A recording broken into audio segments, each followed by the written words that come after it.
जय शिवराय मित्रांनो, राज्यामध्ये सध्या नवीन सरकार स्थापन झालेले आहे आणि हे सरकार स्थापन झाल्याच्या नंतर राज्यातील सर्व शेतकऱ्यांना आशा लागली आहे की नमो शेतकरी योजना व पीएम किसानचा येणारा पुढील हप्ता नेमका कधी जमा होणार आहे, तसेच याच्यामध्ये नवीन वाढीव मदत मिळणार आहे का, अशा प्रकारचे संपूर्ण प्रश्न सर्व शेतकऱ्यांच्या मनामध्ये. आता नेमकं या योजनेमध्ये नवीन बदल होणार आहेत का, त्याच्यानंतर याचा हप्ता नेमका कधी पडणार आहे, याची सविस्तर माहिती आपण आजच्या व्हिडिओच्या माध्यमातून जाणून घेण्याचा प्रयत्न करा. तर मित्रांनो, राज्य शासनाच्या माध्यमातून व केंद्र शासनाच्या माध्यमातून सुरू करण्यात येणाऱ्या सर्वात महत्त्वपूर्ण योजना म्हणजे पीएम किसान योजना तसेच नमो शेतकरी योजना. तर या योजनेच्या अंतर्गत राज्यातील सर्व शेतकऱ्यांना वार्षिक 6,000 रुपये देणारी ह्या महत्त्वपूर्ण योजना आहे. तर या योजनेमधील मागील बऱ्याच दिवसापासून शेतकऱ्यांच्या खात्यामध्ये येणारा नमो शेतकरी योजनेचा व पीएम किसान योजनेचा हप्ता जमा झालेला नाही. आता नेमका हा हप्ता कधी जमा होणार आहे, त्याच्यानंतर याच्यामध्ये पात्र शेतकरी कोणते, तर याच्यामध्ये आपण याच्या अगोदरच्या सुद्धा व्हिडिओमध्ये पाहिलं होतं की याच्यामध्ये पात्र शेतकरी कोणते.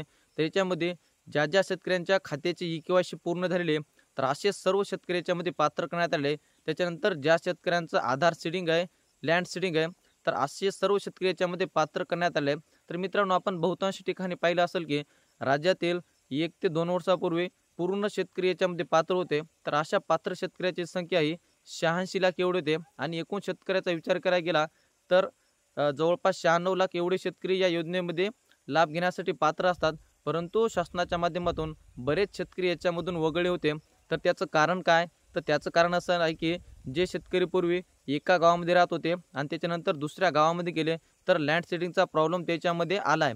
तर मित्रांनो, हा लँड सीडिंगचा प्रॉब्लेम म्हणजे काय, जर तुम्ही ज्या ठिकाणी राहता तर त्या ठिकाणी तुमच्या शेतामध्ये तुमची जमीन तुमच्या नावानं असणं आवश्यक आहे. तर अशा प्रकारच्या तुट्या शासनाच्या माध्यमातून काढून ह्या सर्व शेतकऱ्यांना अपात्र केलं होतं. परंतु परत नमो शेतकरी योजनेच्या अंतर्गत या शेतकऱ्यांना पात्र करून पुढील कार्यवाहीस त्यांच्या खात्यामध्ये सुद्धा हे पैसे जमा केलेले आहेत. तर मित्रांनो, ज्या ज्या शेतकऱ्यांना त्यांच्या खात्याची के-वाय-सी पूर्ण आहे, त्याच्यानंतर आधार सीडिंग आहे आणि बँक लिंक आहे, तर अशा सर्व शेतकऱ्यांच्या खात्यामध्ये येणारा पुढील हप्ता जमा होणार आहे.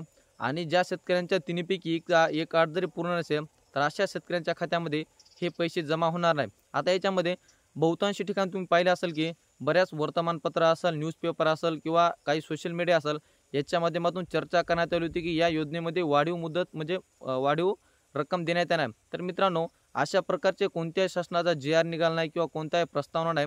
त्याच्यामुळं या योजनेमध्ये कोणत्याही प्रकारची वाढीव निधी मिळणार नाही. त्याच्यामुळं जे शेतकरी संभ्रमामध्ये आहेत की याच्यामध्ये लाभ मिळणार आहे, जास्त शेतकरी म्हणजे जास्त पैसे मिळणार आहेत, तर असं कुठल्याही प्रकारची बातमी तुम्ही ऐकू नका. कारण की सध्या शासनाच्या माध्यमातून कोणत्या प्रकारची अशी माहिती दिली नाही. आता सर्वात म्हणजे हा येणारा हप्ता कधी जमा होऊ शकतो, तर मित्रांनो, सध्या येणारा सण म्हणजे मकर संक्रांती आणि ह्या मकर संक्रांतीच्या आधारावर येणारा जे काही नमो शेतकरीचा व पीएम किसानचा येणारा हप्ता हा सर्व शेतकऱ्यांच्या खात्यामध्ये जमा होऊ शकतो. तर मित्रांनो, अजून देखील तुमच्या तिन्ही अटी जर पूर्ण नसेल तर तुमच्या तिन्ही अटी पूर्ण करून घ्या.